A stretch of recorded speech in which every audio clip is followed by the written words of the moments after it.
నమస్కారం వార్తలకు స్వాగతం వివరాల్లోకి వెళ్తే శ్రావణ మాసం శుక్రవారం వరలక్ష్మి వ్రతం పర్వదినాన్ని పురస్కరించుకుని తెలుగు రాష్ట్రాల్లో శ్రావణ శోభ సంతరించుకుంది. జిల్లాలోని పలు ప్రాంతాల్లోని ఆలయాల్లో అమ్మవారిని కూరగాయలు, కరెన్సీ నోట్లు, పసుపు కొమ్ములతో ప్రత్యేకంగా అలంకరించారు. సందర్భంగా భక్తులు అమ్మవారిని దర్శించుకునేందుకు ఆలయాలకు అధిక సంఖ్యలో తరలి రావడంతో రద్దీ నెలకొంది. మరోవైపు మహిళలు సామూహిక వరలక్ష్మి వ్రతాలు నిర్వహిస్తున్నారు.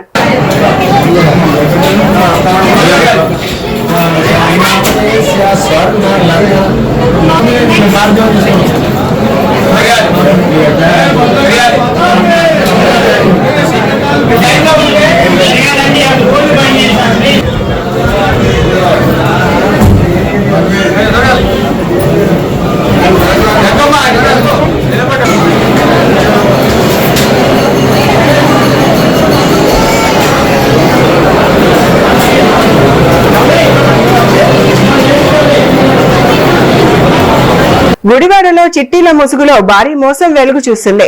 ఎన్టీఆర్ కాలనీకి చెందిన మండాది శ్రీనివాసరావు, మహాలక్ష్మి దంపతులు చిట్టీల పేరుతో పలువురు నుంచి సొమ్ము వసూలు చేసి ఎగవేశారంటూ బాధితులు ఆరోపిస్తున్నారు. బాధితుల్లో ఎక్కువ మంది చిరు మత్స్యకార కుటుంబాలకు చెందిన వారేనని తెలుస్తోంది. కాయ కష్టం చేసి కుటుంబ అవసరాలు, పిల్లల పెళ్లిళ్ల కోసం దాచుకున్న సొమ్మును చిట్టీల్లో పెట్టగా ఇప్పుడు ఆ డబ్బు తిరిగి రాక తీవ్ర ఆందోళన చెందుతున్నారు. గత సుమారు 20 ఏళ్లుగా చిట్టీల వ్యాపారం నిర్వహిస్తున్న ఈ దంపతులు తమకు 70 లక్షల వరకు ఎగవేత జరిగిందని బాధితులు ఆరోపిస్తున్నారు. విశాఖపట్నం, విజయనగరం, శ్రీకాకుళం ప్రాంతాల్లో నిందితులు భారీగా ఆస్తులు కూడబెట్టుకున్నారంటూ వారు అనుమానాలు వ్యక్తం చేస్తున్నారు.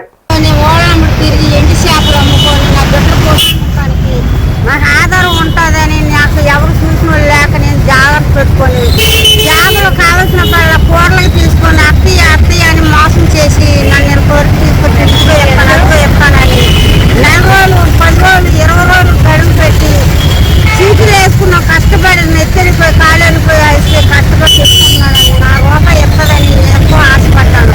అత్తి అని మోసం చేసి నన్ను కోరిక తీసుకొచ్చిందని నా బతుకారు. నేను ఎలా బతకాలి? నాకు తెలిసేవాళ్ళు లేరు. రేపు పొద్దున్న కొన్నాళ్ళని తెలుసుకున్నా నాకు ఒక లేదు, కాడా లేదు.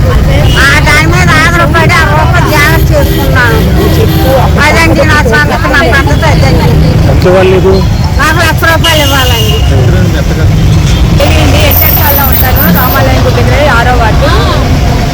అంటది నేను మహాలక్ష్మి అని భార్య భర్తల దగ్గర సీట్లు వేసుకున్నామండి. ఆడవాళ్ళని 4 లక్షలు సీట్లు వేసానండి. ఆ పిల్లల స్కూల్లో కాలేజీ ఫీజులు కట్టుకోవడానికని వేసుకున్నాం. సీట్లు అయిపోయి దగ్గర 6 నెలలు అవుతున్నాయి. లాస్ట్ సీట్ అని చెప్పింది. అలా లాస్ట్ సీట్ అని చెప్పి 5గురు నాకు వచ్చిందండి. 5గురు లాస్ట్ సీట్ అనే ఉన్నారు. ఎప్పుడైనా కార్డు పెట్టినప్పుడు వెళ్తానేమో కార్డు దగ్గరికి రానిచ్చే వెళ్తాడండి. ఇప్పుడు ఫోన్లోనే పెట్టింది. ఎవరు అవసరాలంటే చెప్పేస్తాడండి. ఇప్పుడు మేము తీరా వెళ్ళి ఎవరిదే సీటీ ఏంటి అని అంటే ఇన్ని రోజులు ఏంటి ఇప్పుడు వచ్చిందంటే ఆరా నీకు నీ డబ్బులు లేనప్పుడు అడుగునని అడిగింది. ఇప్పుడే పిల్లలు ఫీజులు కట్టాలి, డబ్బులు ఇవ్వనని అడిగితే ఇస్తాను 2 నెలలు టైం పెట్టి 3 నెలలు టైం పెట్టి ఇప్పుడేమో డబ్బులు ఇవ్వకుండా మనిషి ఎస్కేప్ అయిపోయిందండి. ఎస్కేప్ అయిపోయిందని పోలీస్ స్టేషన్లో కేసు పెట్టాము. ఎట్టి 4 రోజులు అయింది. ఆ అమ్మాయిని తీసుకురాలేదు. ఆ అమ్మాయిని 15 రోజుల కిందట వేరే వాళ్ళు పెట్టారు. నాకు తెలీదు. నేను 4 రోజుల కిందట పెట్టారు. 15 రోజులు బట్టి తిరుగుతూనే ఉన్నారు జనాలు. ఆ అమ్మాయిని ఇప్పుడు వచ్చి అలా రాలేదు. వాళ్ళ ఆయన వచ్చి తీసుకొచ్చారు. వాళ్ళ ఆయన పేషెంట్ కాదనట్లేదు. ఆయన ఏమో 3 నెలలు ఆగండి నేను అందరికి కల్పిస్తాను డబ్బులు అని చెప్పారు. సరే నేను నమ్మకంతో కేసు పెట్టి వెళ్ళాం. ఇప్పుడేమో అందరికి నోటీసులు పంపిస్తున్నాను. ఒక్కొక్కరికి మీరు కనీసం కేసు పెట్టినా ఎఫ్ఐఆర్ ఎందుకు చేయలేదో మాకు తెలియదు ఇప్పుడు రాక. మరి కౌన్సిల్లో తన తొలి అనుభవంపై ఎమ్మెల్సీ వల్ల రామయ్య మీడియా సమావేశం నిర్వహించారు. శాసన మండలిలో తన మొదటి అనుభవం, సభలో చర్చించిన అంశాలు, ప్రజా సమస్యలను ప్రస్తావించే అవకాశం తదితర విషయాలను ఆయన మీడియాతో పంచుకున్నారు. కౌన్సిల్లో సభ్యుడిగా ప్రజల తరపున తన వాణిని వినిపించేందుకు అవకాశం లభించడం సంతోషంగా ఉందని వల్ల రామయ్య పేర్కొన్నారు. ప్రజలకు సంబంధించిన సమస్యలను సభ దృష్టికి తీసుకెళ్లి వాటి పరిష్కారానికి కృషి చేస్తానని తెలిపారు. శాసన మండలి వేదికగా ప్రజా సమస్యలపై మరింత బాధ్యతగా పనిచేస్తానని ఆయన స్పష్టం చేశారు. చంద్రబాబు నాయుడు గారు నన్ను పెద్దల సభకు ఎంపిక చేశారు. మొన్న నేను ప్రమాణ స్వీకారం చేయటం కౌన్సిల్లో పెద్దల సభలో గౌరవ చైర్మన్ మోషన్ రాజు గారు నాతో ప్రమాణం చేయించారు. సభ వాయిదా వేశారు. నేను అక్కడ సభలో ఉండగా ఏమీ బిజినెస్ జరగలేదు. నిన్న నా మొదటి రోజు ప్రయాణం నా మొదటి రోజు ప్రస్థానం యాజ్ కౌన్సిల్ మెంబర్. కౌన్సిల్ జరుగుతూ ఉన్నది, నేను అడుగుపెట్టాను సభలో. చాలా గందరగోళం జరుగుతూ ఉంది. అరుపులు, స్లోగన్స్, ఇష్టం వచ్చినట్టుగా కేకలు జరుగుతూ ఉంటే, ఒకవేళ నేను కొత్తగా అడుగు పెడుతున్నాను కదా, నాకేమైనా స్వాగతం పలుకుతున్నారేమో కొత్త సభ్యుడు, ఒక పెద్ద మనిషి మనలాగా, అండర్లైన్, ఒక పెద్ద మనిషి ఈ సభలో వస్తూ ఉన్నాడు అని ఏదన్నా స్వాగతం పలుకుతుంది. లేదండి, నేను వచ్చి కూర్చొని మూడో వరుసలో కూర్చోమన్నారు, కూర్చున్నాను. నేను చూశాను, నేను ఏమి జరుగుతుంది అని చూశాను నేను. పాపం మా chairman, council chairman Shri Moshen Raju గారు చైర్లో కూర్చున్నారు. ఆయనకి ఈ పక్కన కొంతమంది, ఈ పక్కన కొంతమంది సభ్యులు ఉన్నారు. ఇష్టం వచ్చినట్టుగా స్లోగన్స్ ఇస్తున్నారు, పెద్ద పెద్దగా అరుస్తూ ఉన్నారు. ఎవరు వాళ్ళని అడిగితే చూస్తే వాళ్ళంతా కూడా వైఎస్ జగన్ గారి పార్టీ, వైఎస్ఆర్ కాంగ్రెస్ పార్టీ తరఫున పెద్దల సభకు, కొంచెం పాత్రికేయులు కూడా కొంచెం జాగ్రత్తగా వినాలా. లోపల నాకు కొంచెం మనోవేదన ఉంది, అది కూడా గమనించాలా. You have to read that. పెద్దల సభకు ఎంపిక చేయబడిన ఎమ్మెల్సీలు వాళ్ళంతా కూడా, అంటే మిస్టర్ జగన్మోహన్ రెడ్డి వీళ్ళందరినీ ఎంపిక చేశారు, మీరు పెద్దల సభకు వెళ్ళండి. గుంటూరు తూర్పు నియోజకవర్గ మాజీ ఎమ్మెల్యే మహమ్మద్ ముస్తఫాకు బెయిల్ మంజూరు కావాలని కోరుతూ వైఎస్ఆర్ కాంగ్రెస్ పార్టీ నేతలు ప్రత్యేక ప్రార్థనలు నిర్వహించారు. మాజీ ఎమ్మెల్యే ముస్తఫాపై కక్షపూరితంగా అక్రమ కేసు నమోదు చేశారని వైఎస్ఆర్ కాంగ్రెస్ పార్టీ గుంటూరు జిల్లా ఉపాధ్యక్షుడు సందటి రాజేష్ ఆరోపించారు. వ్యాపార సమస్యను ఆసరాగా చేసుకుని అక్రమంగా కేసు పెట్టడం దుర్మార్గమని ఆయన మండిపడ్డారు. ఈ నేపథ్యంలో శుక్రవారం గుంటూరు పాత బస్టాండ్లోని మత్తయ్య చర్చ్లో ముస్తఫాకు బెయిల్ మంజూరు కావాలని కోరుతూ ప్రత్యేక ప్రార్థనలు నిర్వహించారు. భగవంతుడి ఆశీస్సులతో ముస్తఫాకు త్వరగా బెయిల్ లభించాలని ప్రార్థించారు. కార్యక్రమంలో YSR Congress party SC cell నాయకులు అంబేద్కర్, దూపాటి సల్మాన్, జ్యోతి బాబు, దూపాటి వంశీ, ఇర్మియా, అనిల్ తో పాటు పలువురు పార్టీ నాయకులు పాల్గొన్నారు. ఈరోజు మాజీ ఎమ్మెల్యే మహమ్మద్ ముస్తఫా గారిని అక్రమ కేసు మీద పెట్టి ఉంచడం ద్వారా మరి ఈరోజు చర్చిలోకి వచ్చి ప్రార్థన చేయడం జరిగింది. మరి ఈ అక్రమ కేసు నుంచి ముస్తఫా గారిని తొందరగా బెయిల్ మీద విడుదలవ్వాలని చెప్పి ఆ దేవుని సన్నిధిలో ఈరోజు నాయకులందరూ ప్రార్థన చేయడం జరిగింది. మరి ఈరోజు ముస్తఫా గారు తొందరగా రావాలని చెప్పేసి మేమందరం కోరుకుంటున్నాం. విచారకరమైన విషయం, మరి మహమ్మద్ ముస్తఫా గారు పార్టీలకు అతీతంగా అనేకమైన సేవలు అందించిన గొప్ప నాయకుడు. ఆ నాయకుడు ఈరోజు మరి కోర్టులో మరి అరెస్ట్ చేయటం జరిగింది. మరి అలాంటి కేసులు మరి మేమైతే అన్ని ముస్లింస్ పెద్దలతోటి ముస్లింస్ మసీదుల్లో ప్రార్థన చేయడం జరిగింది. అలాగే హిందూ టెంపుల్లో కూడా మరి ప్రార్థన చేయడం జరిగింది. మరి నేనైతే క్రిస్టియన్ మైనారిటీ స్టేట్ సెక్రటరీని. మరి నేను ఈ లూథరన్ చర్చిలో వచ్చి పాస్టర్ గారి చేత ప్రార్థన చేయడం జరిగింది. మా నమ్మకం ఏంటంటే మరి సర్వ సృష్టికి కానుగురైన యేసు ప్రభు, రాజులకు రాజు, ప్రభులకు ప్రభు, ప్రపంచానికే ఆయన న్యాయవంతుడైన దేవుడు. కాబట్టి మన దేవుణ్ణి మేము స్మరించుకొని ఇక్కడ పాస్టర్స్ చేత మా నాయకుడిని విడుదల చేయాలని చెప్పేసి మరి దేవుణ్ణి కోరుకోవడం జరిగింది. మరి ఈ కార్యక్రమం ఉద్దేశించి మరి దేవుడు మరి మాకు మేలు చేసి మా నాయకుడిని విడుదల చేయాలని చెప్పేసి మేము క్రిస్టియన్స్ అందరం కోరుకుంటా ఉన్నాం. మాజీ ఎమ్మెల్యే మహమ్మద్ ముస్తఫాపై కూటమి నాయకులు కక్షపూరితంగా కేసులు పెట్టి ఇబ్బందులకు గురిచేస్తున్నారని వైసీపీ గుంటూరు తూర్పు నియోజకవర్గ ఇన్ఛార్జ్ షేక్ నూరి ఫాతిమా ఆరోపించారు. సందర్భంగా మాట్లాడుతూ ముస్తఫా గురించి మాట్లాడితే ఆయనకు మరింత రాజకీయంగా మైలేజ్ వస్తుందనే ఉద్దేశంతోనే స్థానిక ఎమ్మెల్యే స్పందించడం లేదని విమర్శించారు. ముస్తఫా సాదాసీదా మనిషి అని, ఎప్పుడూ ప్రజల్లో ఉంటూ ప్రజల కోసం పనిచేసే వ్యక్తి అని అన్నారు. రాజకీయ లబ్ధి కోసం ఆలోచించే వ్యక్తి ముస్తఫా కాదని స్పష్టం చేశారు. అలాంటి వ్యక్తిపై కావాలని బురద జల్లుతున్నారని, అయితే ఆ బురద చివరకు ఆరోపణలు చేస్తున్న వారిపైనే పడుతుందని ఫాతిమా వ్యాఖ్యానించారు. మాజీ ఎమ్మెల్యేగా, మైనార్టీ నాయకుడిగా ముస్తఫా మనస్తత్వం గురించి చిన్న పిల్లల వరకు తెలుసునని పేర్కొన్నారు. ఏమండి అంటే ఇది వాళ్ళ కుట్రండి. నేను ఎక్కడ మాట్లాడితే నెగిటివ్ అవుద్ది అనే ఉద్దేశంతో ఆయన మాట్లాడారు. ఎందుకంటే మా నాన్నగారండి ముస్తఫా గారు సాదా సీదా మనిషి, ప్రజల్లో ఉండి మనిషి, ప్రజల కోసం పనిచేసే మనిషి, రాజకీయ లబ్ధి కోసం ఇప్పుడు దాకా కూడా ఏ విషయం కూడా ఇది నేను చేస్తే నాకు రాజకీయంగా హెల్ప్ అయిద్ది అని చేసే మనిషి కాదు. అలాంటి వ్యక్తి మీద కావాలని బురద చెల్లారనుకోండి అది ఆయన మీద పడుతుంది. అందుకోసం ఆయన స్పందించలేదు, చేయలేదు. నిజంగానండి కక్ష సాధింపు అనడానికి ఏమో ఈ ఎమ్మెల్యేలు వేశారు, ఎక్స్ ఎమ్మెల్యేలు వేశారు, ఎక్స్ మినిస్టర్లు వేశారు, అది చేశారు ఇది చేశారని. కానీ ఈరోజు నిజంగానే ఒక మైనారిటీ నాయకుడు ఎమ్మెల్యే గారు ఆయన మనస్తత్వం ఏంటో ప్రజలందరికీ చిన్న చిన్న పిల్లల వరకు అందరికీ తెలిసిన వ్యక్తి. అలాంటి వ్యక్తిని ఈరోజు బిహైండ్ ద బార్స్ పెట్టారనంటే ప్రజలకి మీ మీద అసహ్యం కలుగుతుంది. అరే ఏంద్రా అంత మంచి వ్యక్తిని లోపల వేసారేంటి అని చెప్పి ఎన్ని రోజులు మీరు లోపల పెట్టుకుంటారో అంత సింపతి గవర్నమెంట్ మీద, అంత వ్యతిరేకత వస్తుంది, అంత సింపతి జగన్మోహన్ రెడ్డి గారి మీద వైఎస్ఆర్సీపీ పార్టీ మీద వస్తుందని చెప్పి నేను తెలియజేస్తున్నాను. బీసీలకు కూటమి ప్రభుత్వం పూర్తి న్యాయం చేస్తుందని గుంటూరు తూర్పు ఎమ్మెల్యే మహమ్మద్ నజీర్ అన్నారు. శాసనసభ సమావేశాల్లో బీసీలకు రాజకీయంగా 34% రిజర్వేషన్లు పెంచడం ఆనందంగా ఉందని తెలిపారు. గత వైసీపీ ప్రభుత్వ హయాంలో బీసీల రిజర్వేషన్లను 24% తగ్గించి రాజ్యాధికారంలో బీసీలను అణచివేశారని నజీర్ ఆరోపించారు.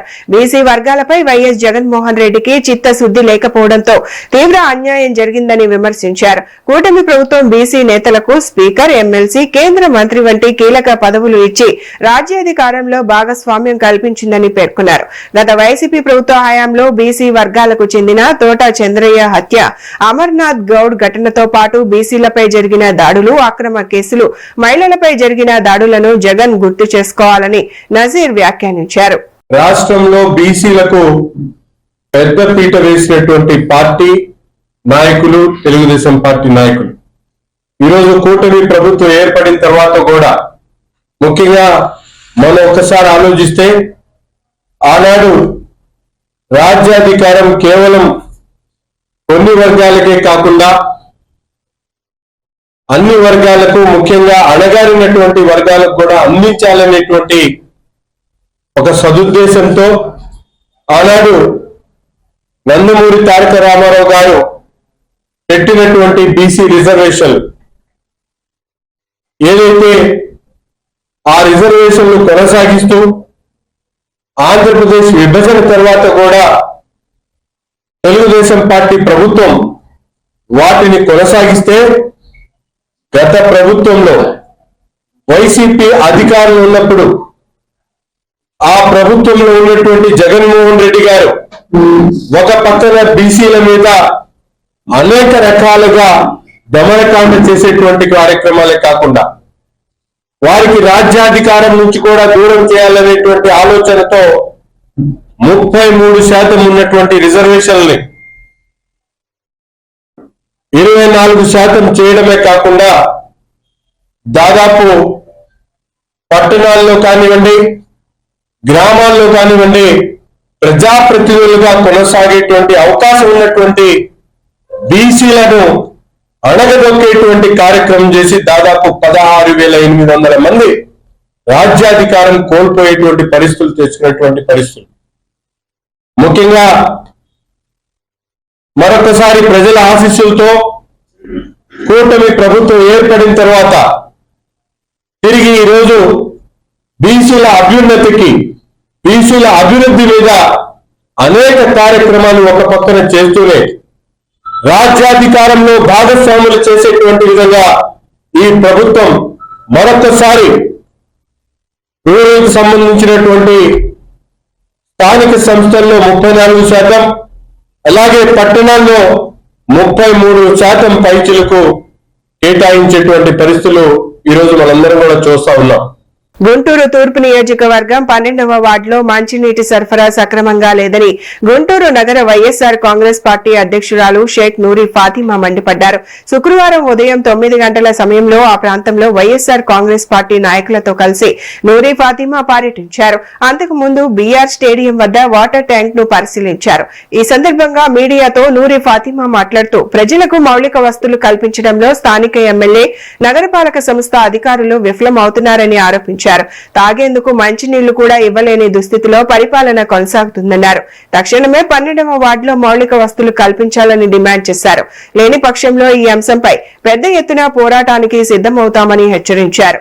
నమస్తే, అస్సలాముఅలైకుం, వందనాలు. ఈరోజు 12వ వార్డులో ప్రతి డోర్ టు డోర్ ఫార్మా పంజరు ప్రతి డోర్ టు డోర్ వెళ్ళడం జరుగుతుంది. దీనికి కారణం ఏంటి అని అంటే దాదాపు ఒక 20 days నుంచి వాటర్ అనేది కొన్నిసార్లు స్మెల్ వస్తున్నాయి, ప్లస్ ఏంటంటే కలర్ చేంజింగ్ ఉంది, అలాగే మట్టి కూడా ఎక్కువగా ఉంటుంది అని చెప్పి కంప్లైంట్స్ ఉన్నాయి. దాన్ని అసలు ప్రత్యక్షంగా వెళ్ళి కనుక్కుందాం, ప్రజలకు అసలు ఏమి ఇబ్బంది పడుతున్నారని చెప్పి ఈ రోజు రావడం జరిగింది. ఎక్కడ చూసినా ప్రజలు ఎక్కడికి వెళ్ళినా కూడా ఒకటే మాట, వాటర్ అనేది సరిగ్గా లేదంటే లాస్ట్ 20 days నుంచి అని చెప్పి చెప్తున్నారు. అయితే కంప్లైంట్ చేశారనంటే ఎవరు కంప్లైంట్ చేస్తాం, ఏమని కంప్లైంట్ చేస్తాం? మేము కంప్లైంట్ చేసినా మమ్మల్ని పట్టించుకునే వాళ్ళు ఎవరు ఉన్నారు, అందుకోసం వదిలేసేసాము. వదిలేసి ఈరోజు మేము ఏంటంటే ఇంకా తప్పదు, మాకు ఈ ప్రభుత్వంలో పట్టించుకునే వాళ్ళు ఉండరు, ఎందుకనంటే మా గురించి, ఎందుకంటే మేము ఓట్లేస్తేనే కదా, మేము గెలిపిస్తేనే కదా మీరు ఈవీఎంలో నుంచి గెలిచారని చెప్పి స్పష్టంగా అర్థమవుతుంది. ప్రజలు ఎక్కడ కూడా వాళ్ళు యాక్సెప్ట్ చేయట్లేదు. ఎందుకంటే రెస్పాన్సిబిలిటీ అనేది ఒకటి ఉండాలి. నాయకుడు అన్న తర్వాత, ఎమ్మెల్యే అన్న తర్వాత రెస్పాన్సిబిలిటీ ఉండాలి. కానీ ఇక్కడ స్థానికంగా ఎమ్మెల్యే గారికి లేదు. ఎందుకంటే వాటర్ కంటామినేట్ అవుతుందని 20 days నుంచి వాళ్ళు ఇబ్బంది పడుతుంటే ఎవరు వచ్చి అడిగే వాళ్ళు కూడా లేరు. ఏంటి, ఎలా ఉన్నాయి, ఏంటి అని సమాధానం చెప్పేవాళ్ళు కూడా లేరు. కాబట్టి ఈరోజు బాధ్యత లేకుండా ఈ ప్రభుత్వాన్ని నడుపుతున్నారు. అలాగే మరి కమిషనర్ గారు మరి ఆయన చెప్పడం ఏంటంటే వాటర్ కాచి తాగండి అని చెప్పి చెప్తున్నారు. కానీ ఎన్ని రోజులని తాగుతారు, లేకపోతే ఎన్ని రోజులని బయట నుంచి నీళ్లు తెచ్చుకొని తాగుతారు అని అడుగుతున్నాము. దీనికి సొల్యూషన్ ఏంటి అనేది ఒకసారి ఆలోచన చేసి దాన్ని పూర్తి స్థాయిగా ఆ సొల్యూషన్ని ఖచ్చితంగా ఆన్సర్ చెప్పాలని చెప్పి కమిషనర్ గారిని కోరుతున్నాము. అలాగే ఎలాగో జిఎంసీ ఎలక్షన్స్ వస్తున్నాయి, మేము గెలుస్తాము, మేము చేస్తాము అని చెప్పి చెప్తున్నారు. ఈ విధంగా ఉంటే నాకు తెలిసి ఎవరు గెలిపించరండి. ఎందుకంటే sanitation is main important. Development is very good, development చేయాలి, చేయకూడదని నేను చెప్పను. డెవలప్మెంట్ చేసిన తర్వాత దాన్ని మెయింటైన్ కూడా చేయాలి. ఎక్కడా కూడా ఈ రోజు ఓన్లీ మేము దాదాపుగా ఒక 10 లైన్లు అలా తిరిగితే ఎక్కడా కూడా చెత్త కానీ లేకపోతే కాలువలు కానీ తీసినట్టు ఎక్కడా కూడా లేదు. 2 రోజులకు ఒకసారి, 3 రోజులకు ఒకసారి వస్తున్నారు అంటున్నారు. కానీ తూతూ మంత్రంగా ఏదో పైన పని చేసుకొని పోతున్నారు. కాబట్టి ఎక్కడా కూడా ఫుల్ ఫ్లెజ్డ్ గా వర్క్ అయితే చేయట్లేదు. అది తప్పు, శానిటేషన్ వాళ్ళది కాదు, మానిటరేషన్ తప్పు అని చెప్పి నేను అర్థమవుతుంది. అలాగే ఎమ్మెల్యే గారు ఒకసారి ప్రజల దగ్గరికి వెళ్లి కనుక్కొని వాళ్ళ ఇబ్బంది కనుక్కొని తొందరగా అది సార్ట్ అవుట్ చేయమని చెప్పి కోరుతున్నాను. శాసన మండలిలో పీడీఎఫ్ ఎమ్మెల్సీ అభ్యర్థి ఉంటేనే అనేక సమస్యలు పరిష్కారం అవుతాయని మాజీ ఎమ్మెల్సీ కెఎస్ లక్ష్మణ్ రావు అన్నారు. శుక్రవారం గుంటూరులోని టీటీడీ కళ్యాణ మండపంలో పీడీఎఫ్ ఎమ్మెల్సీ ఎం హనుమంతరావు పరిచయ సభ కార్యక్రమం జరిగింది. అనంతరం మీడియాతో మాజీ ఎమ్మెల్సీ లక్ష్మణ్ రావు పీడీఎఫ్ ఎమ్మెల్సీ అభ్యర్థి హనుమంతరావు మాట్లాడుతూ కూటమి పాలనలో ప్రభుత్వ, కాంట్రాక్ట్, అవుట్ సోర్సింగ్ ఉద్యోగులు తీవ్ర ఇబ్బందులు పడుతున్నారని తెలిపారు. ఈ నేపథ్యంలో శాసన మండలిలో ఉద్యోగుల సమస్యలపై మాట్లాడే అభ్యర్థి ఉండాల్సిన అవసరం ఉందన్నారు. 5 సార్లు కూడా టీటీఎఫ్ ఇతర సంఘాల సహకారంతోనే పోటీ చేశారు. 3 సార్లు గెలిచారు, మీ అందరికి తెలుసు. కాబట్టి ఇది ఒక నిరంతర ప్రవాహం. అనేక మంది మన కొత్త వాళ్ళు వస్తూ ఉంటారు, నాయకులు వస్తూ ఉంటారు. మనం ఎటు తిరిగి ఉద్యమాల్లో కొనసాగుతూనే వచ్చాం. ఎమ్మెల్సీగా ఉన్నా లేకపోయినా ఉద్యమాలకు మన మద్దతు ఉంటుంది, ఉద్యమాల్లో కొనసాగిస్తాం. అందుకని మా యూనియన్స్ అన్ని కూడా హనుమంతరావు గారిని నుంచోబెట్టాలని నిర్ణయించాం. ఖచ్చితంగా ఆయన గెలుపు అందరం కూడా సమైక్యంగా కృషి చేస్తాం. జరిగేటువంటి శాసన మండలి ఉపాధ్యాయ నియోజకవర్గానికి సంబంధించి యూటీఎఫ్ తో పాటు అనేక ఉపాధ్యాయ అధ్యాపక సంఘాలు బలపరిచినటువంటి పీడీఎఫ్ ఉద్యమ అభ్యర్థిగా నేను పోటీ చేస్తా ఉన్నాను. గత 28 సంవత్సరాల నుంచి గుంటూరు జిల్లాలో అనేక ఉపాధ్యాయ సమస్యలు గాని, విద్యారంగ సమస్యలు గాని, సిపిఎస్ సాధన కోసం జరిగేటువంటి అనేక పోరాట కార్యక్రమాల్లో ప్రత్యక్షంగా పాల్గొని అనేక ఉత్తర్వులు సాధించినటువంటి ఉంది. అదే సందర్భంలో అనేక కోర్టు కేసులు ఎదుర్కొన్నటువంటి నేపథ్యంలో ఈరోజు పీడీఎఫ్ అభ్యర్థిగా నన్ను బలపరచడం, అదే నేపథ్యంలో కూడా ఇవాళ తప్పనిసరిగా ఉపాధ్యాయులు టెట్ కానివ్వండి, అదే సందర్భంలో ప్రధానంగా ఇవాళ ఉన్నత విద్యారంగం పూర్తి స్థాయిలో ప్రైవేటీకరణ చెందుతా ఉంది. స్కూల్ ఎడ్యుకేషన్ లో 10th క్లాస్ పూర్తి చేసినటువంటి ఒక విద్యార్థి ఇంటర్మీడియట్ చదవాలంటే లక్షల రూపాయలు ఖర్చు చేస్తున్నటువంటి నేపథ్యం ఉంది. అందువల్ల 10వ తరగతి పూర్తయిన తర్వాత ఒక విద్యార్థి ఉన్నత విద్య పూర్తి చేయాలంటే ఆ కుటుంబం ఆర్థికంగా నష్టపోతా ఉన్నారు. అందువల్ల ఉన్నత విద్యారంగం కూడా ప్రభుత్వ పర్యవేక్షణలో ఉన్నప్పుడు మాత్రమే ఈ రూపంలో పేద బడుగు బలహీన వర్గాలకి విద్య అందుతుందనేటువంటి పీడిఎఫ్ ఆశయం ఏదైతే ఉందో ఆశయాన్ని తప్పనిసరిగా ముందుకు తీసుకెళ్లేటువంటి ప్రయత్నం చేస్తామని, ఆ రూపంలో కృష్ణా గుంటూరు జిల్లాలో ఉన్నటువంటి ఉద్యమ సంఘాలన్నీ కూడా నాకు మద్దతిస్తా ఉన్నాయి. రాబోయేటువంటి రోజుల్లో కూడా మరిన్ని ఉపాధ్యాయ సంఘాలు, అధ్యాపక సంఘాలు కూడా మద్దతిస్తా ఉన్నారు. రాజకీయాల అతీతంగా గత 2 పర్యాలుగా రాజకీయాల పరంగా నిర్ణయాలు తీసుకున్నాము. మేము ఉపాధ్యాయులంగా అధ్యాపకులంగా నష్టపోయాము. అటువంటి పొరపాటు జరగకుండా మేము ఒక ఉద్యమ అభ్యర్థిని గెలిపించుకుంటే అందుబాటులో ఉండేటువంటి పీడిఎఫ్ అభ్యర్థి ఉండాలి అనేటువంటి అధ్యాపకులు ఉపాధ్యాయులు కోరుకున్నటువంటి నేపథ్యంలోనే నేను పీడిఎఫ్ అభ్యర్థిగా పోటీ చేస్తున్నాను. అందువల్ల తప్పనిసరిగా రాబోయేటువంటి ఎన్నికల్లో ఈ 2 జిల్లాలకు సంబంధించినటువంటి ఉపాధ్యాయులు అధ్యాపకులు తప్పనిసరిగా ఆదరిస్తారని ఆశిస్తూ మీ అందరికి కూడా హృదయపూర్వకమైనటువంటి నమస్కారాలు తెలియజేస్తాను. తూర్పు గోదావరి జిల్లా దేవరపల్లి మండలం పల్లంట్లలో చీటీల పేరుతో ఘరానా మోసం వెలుగులోకి వచ్చింది. చీటీలు నిర్వహిస్తూ అమాయకుల నుంచి సుమారు 2 కోట్ల రూపాయలు వసూలు చేసి మోసం చేశారంటూ కొనికల శ్రీనివాస్, పార్వతి దంపతులపై బాధితులు ఆరోపిస్తున్నారు. ఎన్నో ఏళ్లుగా చీటీలు కడుతూ వచ్చిన బాధితులు తమ డబ్బులు తిరిగి వస్తాయని నమ్మారు. అయితే ఇటీవల పెద్దల సమక్షంలో జరిగిన సమావేశంలో చీటీలు కట్టిన వారికి డబ్బులు సెటిల్ చేస్తామని శ్రీనివాస్, పార్వతి దంపతులు హామీ ఇచ్చినట్లు బాధితులు చెప్తున్నారు. అయితే హామీ ఇచ్చిన 4 రోజులకే రాత్రికి రాత్రే ఇంటికి తాళం వేసి మకాం మార్చడంతో బాధితులు ఒక్కసారిగా షాక్ కు గురయ్యారు. చీటీల సొమ్ము మొత్తం తీసుకుని కనిపించకుండా పోయారని ఆరోపిస్తున్నారు. 2 కోట్ల రూపాయల చీటీల మోసం ఆరోపణలతో పల్లంట్లలో కలకలం రేఖగా బాధితుల ఫిర్యాదుపై పోలీసులు విచారణ చేపట్టాల్సి ఉంది.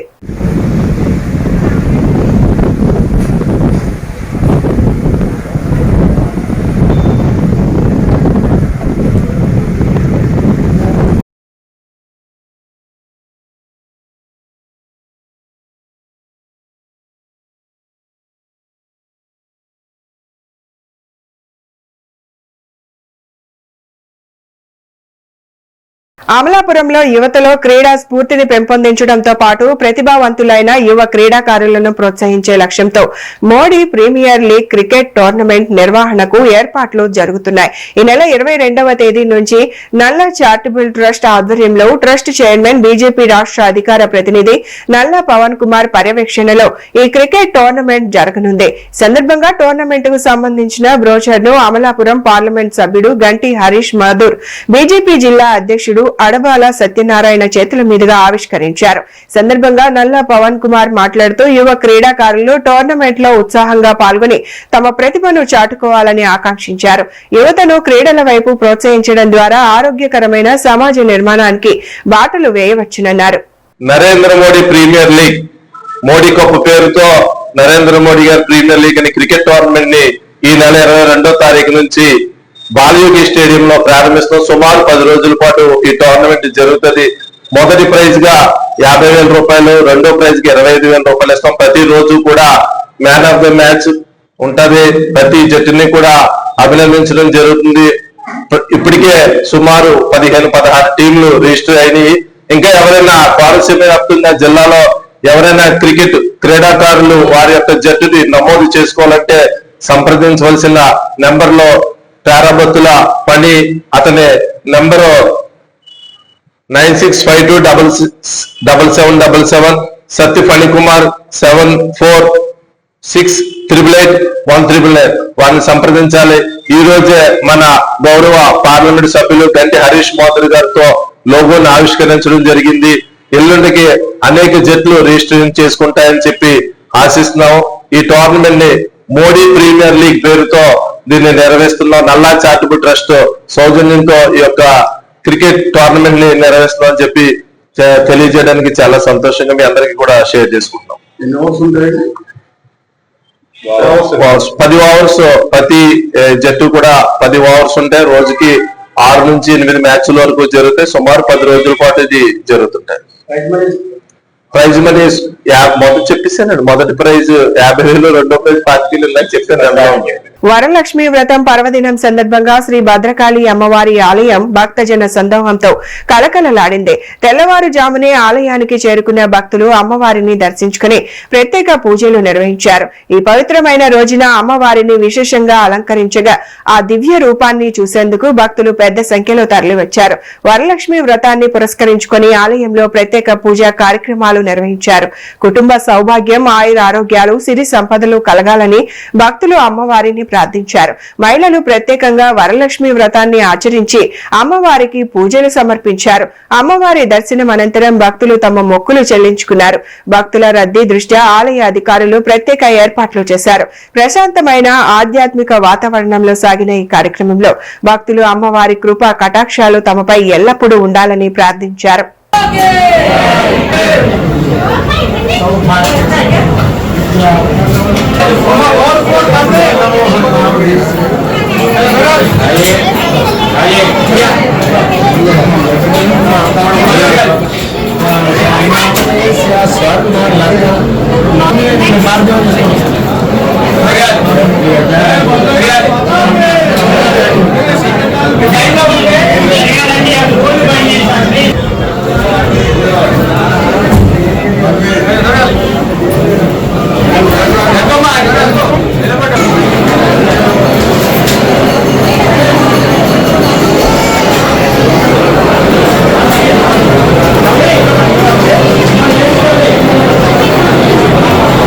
Telangana prohibition and excise head constables and constables association Hanumakonda జిల్లా ఎన్నికలు ప్రశాంత వాతావరణంలో జరిగాయి. 2026 సంవత్సరానికి సంబంధించిన ఈ ఎన్నికల్లో మొత్తం 77 మంది ఓటర్లకు గాను 73 మంది తమ ఓటు హక్కును వినియోగించుకున్నారు. ఎన్నికల ఫలితాల్లో నూతన కార్యవర్గం కొలువు తీరింది. అధ్యక్షుడిగా లింగేశ్వర్, జనరల్ సెక్రటరీగా తుమ్మల సత్యనారాయణ, ట్రెజరర్ గా సుధాకర్, అసోసియేట్ ప్రెసిడెంట్ గా ప్రభాకర్, వైస్ ప్రెసిడెంట్ గా శ్రీనివాస్, జాయింట్ సెక్రటరీగా గౌతమి, పబ్లిసిటీ సెక్రటరీగా ప్రశాంత్ ఎన్నికయ్యారు. అదేవిధంగా ఎగ్జిక్యూటివ్ సభ్యులుగా రమేష్ బాబు, స్వర్ణలత ఎన్నికయ్యారు. ఎన్నికల నిర్వహణ అధికారిగా కె రాజు, సిఐ కిలా, Warangal Shyam, senior assistant Shravan Reddy, cooperative inspector తదితరులు ఎన్నికల ప్రక్రియను పర్యవేక్షించారు. ఎన్నికలు ఎలాంటి అవాంఛనీయ సంఘటనలు లేకుండా ప్రశాంతంగా జరిగాయని ఎన్నికల నిర్వహణ అధికారి కె రాజా తెలిపారు. మొత్తం 77 మంది ఓటర్లలో 73 మంది ఓటు హక్కును వినియోగించుకున్నారని వెల్లడించారు. ఈ రోజు ఎక్సైజ్ కమిషనర్ గారి ఇచ్చినటువంటి అనుమతుల మేరకు వరంగల్ అర్బన్ జిల్లా హెడ్ కానిస్టేబుల్స్ మరియు కానిస్టేబుల్స్ అసోసియేషన్ కి సంబంధించి ఎన్నికలు నిర్వహించడం జరిగింది. ఇందులో భాగంగా మొత్తం 9 పోస్టులు ఉన్నవి. ఆ 9 పోస్టులు 5 పోస్టులు ఏకగ్రీవ అవినవి. అందులో మిగతా 4 పోస్టులు అయినటువంటి ప్రెసిడెంట్, జనరల్ సెక్రటరీ, ట్రెజరర్ మరియు వైస్ ప్రెసిడెంట్ కి ఎన్నిక నిర్వహించడం జరిగింది. ఇటు ఎన్నికల్లో ప్రెసిడెంట్ గా కిలా వరంగల్ హెడ్ కానిస్టేబుల్ గా పనిచేస్తున్నటువంటి కె లింగేశ్వర్ విజయం సాధించారు. అలాగే జనరల్ సెక్రటరీగా ఎన్ఫోర్స్మెంట్ లో పనిచేస్తున్నటువంటి సత్యనారాయణ, తర్వాత ట్రెజరర్ గా సుధాకర్ హసన్పర్తి స్టేషన్ లో పనిచేస్తున్నారు, వారు విజయం సాధించారు. అలాగే వైస్ ప్రెసిడెంట్ గా శ్రీనివాస్ విజయం సాధించారు. ఎన్ఫోర్స్మెంట్ లో పనిచేస్తున్నటువంటి శ్రీనివాస్ విజయం సాధించడం జరిగింది. వీళ్ళందరికీ మేము హృదయపూర్వక శుభాకాంక్షలు తెలియజేస్తున్నాము. అంతకుముందు ఉమ్మడి జిల్లా పరంగా వీళ్ళకి కానిస్టేబుల్, హెడ్ కానిస్టేబుల్ అసోసియేషన్ కి ఎలక్షన్ జరిగేది. ఇప్పుడు మొట్టమొదటిసారిగా వీళ్ళని మనకు ఎక్సైజ్ డిస్ట్రిక్ట్స్ వారీగా ఎలక్షన్స్ నిర్వహించడం జరిగింది. ఇందులో మొత్తం 73 మంది సభ్యులు ఉన్నారు. అందులో 71 ఓట్లు ఈ రోజు పోలైనవి. సో ఆ 71 ఓట్ల ద్వారా వీళ్ళు విజయం సాధించడం జరిగింది. సో ఒకప్పుడు ఉమ్మడి జిల్లా ఉన్నప్పుడు ఇప్పుడు 5 జిల్లాలుగా మనకు విడిపోవడం జరిగింది. సో ఒక సంఘము వీళ్ళందరినీ రిప్రజెంట్ చేయడం అనేది చాలా కష్టంగా మారింది. ఎందుకంటే 5 జిల్లాలకు జిల్లా ఎక్సైజ్ అధికారులు ఉండడంతో ఒకటే సంఘం వెళ్ళి వీళ్ళ సమస్యలను వివిధ జిల్లాలో రిప్రజెంట్ చేయడం అనేది టఫ్ గా ఉండేది. కొన్ని సందర్భాల్లో వీళ్ళకి సంబంధించినటువంటి లెజిటిమేట్ సమస్యలను కూడా వీళ్ళు రిప్రజెంట్ చేయడంలో కొంచెం వెనుకబడడం జరిగింది. అలా కాకుండా ఇప్పుడు ఎక్సైజ్ డిస్టిక్ వారీగా ఈ సంఘం ఏర్పడడం వల్ల కానిస్టేబుల్, హెడ్ కానిస్టేబుల్కి సంబంధించినటువంటి సర్వీస్ మ్యాటర్స్ కానీ ఇతర డ్యూటీ పరంగా ఇంకేమైనా సమస్యలు ఉన్నా కూడా వాళ్ళు బెటర్గా రిప్రజెంట్ చేయగలుగుతారు. అలాగే అధికారులు కూడా దాన్ని సరైన రీతిలో అడ్రస్ చేయడానికి స్కోప్ ఉంటుంది. సో ఈ ఎన్నికైనటువంటి కొత్త సంఘానికి ఎలక్షన్ అధికారిగా నేను శుభాకాంక్షలు తెలియజేస్తున్నాను. వారు ఏదైతే వాళ్ళ సంఘం యొక్క ఆబ్జెక్టివ్స్ ఉన్నాయో వాటన్నిటిని సాధిస్తారని చెప్పి ఆశిస్తూ థ్యాంక్ యూ. అందరికీ ధన్యవాదాలు. మా కానిస్టేబుల్ సమస్యలను తీరుస్తా అని మాటిస్తున్నాను. కీలకంగా ఎలాంటి సమస్యలు మీకు అంతమందికి ఏమైనా దృష్టికి వచ్చినాయి, ఇప్పుడు మీరు ఏమైనా చేయాలి? సర్వీస్ మ్యాటర్లో కొత్తగా ఏం జరిగినా చూసుకుంటా. విన్నర్ ప్రెసిడెంట్ చెప్పినట్టు మా సర్వీస్ మ్యాటర్లో మేము ముఖ్య పాత్ర వహించి మాకు ఓటేసిన ప్రతి ఒక్కరికి 73 మందికి మేము న్యాయం చేయవలసిందని మా దగ్గర విన్నపం. గౌరవ మా హెడ్ కానిస్టేబుల్ అండ్ కానిస్టేబుల్స్ 74 మంది ఉమ్మడి హన్మకొండ జిల్లాలో విధులు నిర్వర్తిస్తున్నారు. నేను ట్రెజరర్గా నన్ను ఎన్నుకున్నందుకు ప్రత్యేక ధన్యవాదాలు అందరికీ. మా జిల్లాలో ప్రధానమైన సమస్యలు ప్రతి స్టేషన్కి వెళ్ళి తెలుసుకొని మేము వాటితో మా ఆఫీసర్లతోనే సమన్వయం చేసుకుంటూ మా యొక్క సమస్యలను సాల్వ్ చేసుకుంటాం, పరిష్కరిస్తామని చేసుకుంటాం. ముందుగా నమస్కారం. ఎక్సైజ్ యూనియన్ ఎలక్షన్లు జరగడం ఇప్పుడు జిల్లాలో విడిపోయిన తర్వాత మొదటిసారిగా ఎలక్షన్లు ఎక్సైజ్ లో జరగడం. ఇది అధికారి ఆదేశాల మేరకు మాకు సజావుగా ఎలక్షన్లు జరిగినాయి. మాకు ప్రధానంగా ఏమిటంటే మా యొక్క కానిస్టేబుల్ సమస్యల మీద మేము పోరాటం చేయడానికి సిద్ధంగా ఉన్నాం. ఖమ్మం జిల్లా మధిరలోని ఏకేఆర్ మల్టీ స్పెషాలిటీ హాస్పిటల్లో అరుదైన వైద్య కేసుకు విజయవంతంగా చికిత్స అందించారు. జనరల్ సర్జరీ, ఆర్థోపెడిక్స్ విభాగాల వైద్యులు కలిసి సంక్లిష్టమైన కేసును గుర్తించి దశల వారీగా శస్త్రచికిత్స చేపట్టారు. రోగి గత 10 సంవత్సరాలుగా వెన్ను నొప్పితో బాధపడుతున్నారు. వైద్య పరీక్షలో వెన్నెముకలో టీబీతో కూడిన పొటస్ స్పైన్ ఉన్నట్లు గుర్తించారు. అదే సమయంలో వీపు, నడుము ప్రాంతంలోని చర్మంపై ఏర్పడిన రంధ్రం నుంచి నిరంతరం చీము కారుతూ ఉండేది. ఎంఆర్ఐ పరీక్షల్లో వెన్నెముక, టీబీ కనిపించినప్పటికీ పేగుకు సంబంధించిన సమస్య మాత్రం స్పష్టంగా కనిపించలేదు. అయితే చర్మంలోని రంధ్రం నుంచి వస్తున్న చీములో అప్పుడప్పుడు ఆహారపు తునకలు కనిపిస్తున్నాయని రోగి వైద్యులకు తెలిపారు. దీంతో పేగు నుంచి చర్మానికి అసాధారణ మార్గం ఏర్పడి ఉండొచ్చని వైద్యులు అనుమానించారు. మొదటి దశ శస్త్రచికిత్సలో ఫిస్టులా మార్గాన్ని పూర్తిగా శుభ్రం చేసి గ్రాన్యులేషన్ టిష్యూను తొలగించారు. ఈ క్రమంలో చిన్న పేగు చివరి భాగం ఫిస్టులాకు అంటుకొని ఉన్నట్లు వైద్యులు గుర్తించారు. దీంతో పేగు చర్మంలోని రంధ్రం మధ్య ఎంట్రోక్యుటినస్ ఫిస్టులా ఏర్పడినట్లు నిర్ధారించారు. దెబ్బతిన్న పేగు భాగాన్ని తొలగించి పేగుకు తాత్కాలికంగా స్టోమా ఏర్పాటు చేశారు. శస్త్రచికిత్స అనంతరం వెన్నెముక టీబీకి సంబంధించిన యాంటీ ట్యూబర్క్యులర్ చికిత్స ఏకేటీను ప్రారంభించారు. ప్రస్తుతం రోగి ఆరోగ్య పరిస్థితిని వైద్యులు పర్యవేక్షిస్తున్నారు. పోషకాహారం అందిస్తూ వెన్నెముక స్థిరత్వాన్ని గమనిస్తూ ఏకేటీ చికిత్స కొనసాగిస్తున్నారు. సుమారు 2 నెలల తరువాత రోగి ఆరోగ్య పరిస్థితిని బట్టి స్టోమా రివర్సల్ చేసి పేగును తిరిగి కలిపే 2వ దశ శస్త్రచికిత్సను చేయాలని వైద్య బృందం ప్రణాళిక రూపొందించింది. ఎంఆర్ఐలో పేగు సంబంధిత సమస్య స్పష్టంగా కనిపించకపోయినా ఫిస్టులా నుంచి ఆహారపు పదార్థాలు బయటకు రావడం వంటి లక్షణాలను నిర్లక్ష్యం చేయకూడదని వైద్యులు సూచించారు. ఈ రెండు నెలలుగా కూడా తను ఏం తిన్నా కూడా స్టోమా నుంచి ఆ బ్యాగ్ నుంచి కూడా తీసేయడం జరిగింది. అలాగే స్పైన్ నుంచి ఇంటెస్టైన్, స్కిన్ ఇలాంటి 3 రకాలైనటువంటి ఇన్ఫెక్షన్స్ ని ట్రీట్ చేసి 2 నెలలుగా ఆవిడని అతని పర్యవేక్షణలో ఇక్కడ ఉంచుకొని ఏకేఆర్ మల్టీ స్పెషాలిటీ హాస్పిటల్లో గత 4 రోజుల క్రితం ఆదివారం రోజు ఆమెకు మళ్ళీ సర్జరీ చేసి ఆ 2 పేగులు ఎలర్ట్ చేసి ఆమెకు చక్కగా ఆపరేషన్ చేయడం జరిగింది. ఆ పేషెంట్ మనం ఇప్పుడు చూస్తా ఉన్నాం. మనం చాలా ఆరోగ్యంగా ఉంది. గత 8 సంవత్సరాల నుంచి తమ సఫలవుతూ ఏకేఆర్ మల్టీ స్పెషాలిటీ హాస్పిటల్ సందర్శించి డాక్టర్ మురళీకృష్ణారెడ్డి గారి నేతృత్వంలో వారి బృందం చేపట్టేటువంటి ఈ శస్త్రచికిత్స అత్యంత దిగ్విజయంగా జరగడమే కాకుండా తనకున్నటువంటి ప్రాబ్లం కూడా తను కోలుకోండి ఆ ప్రాబ్లం తీసివేయడం జరిగింది. సో ఇలాంటి సర్జరీ అరుదుగా జరుగుతుంది. సో ఈ మధ్య ప్రాంతంలో ఇలాంటి సర్జరీ జరగడం బహుశా ఇదే మొదటి కావచ్చు. ఇలాంటి సర్జరీలు దాదాపుగా కార్పొరేట్ హాస్పిటల్లోనో విజయవాడ, ఖమ్మం, హైదరాబాద్ లాంటి ప్లేస్ లో జరుగుతాయి. కానీ ఇక్కడ మధ్యలో కూడా ఏకేఆర్ మల్టీ స్పెషాలిటీ హాస్పిటల్లో అత్యంత అనుభవం, నైపుణ్యం కలిగినటువంటి డాక్టర్ మురళీకృష్ణారెడ్డి గారి సర్జరీలు చేయడం జరిగింది. ఈ వార్తలు ఇంతటితో సమాప్తం. నమస్కారం.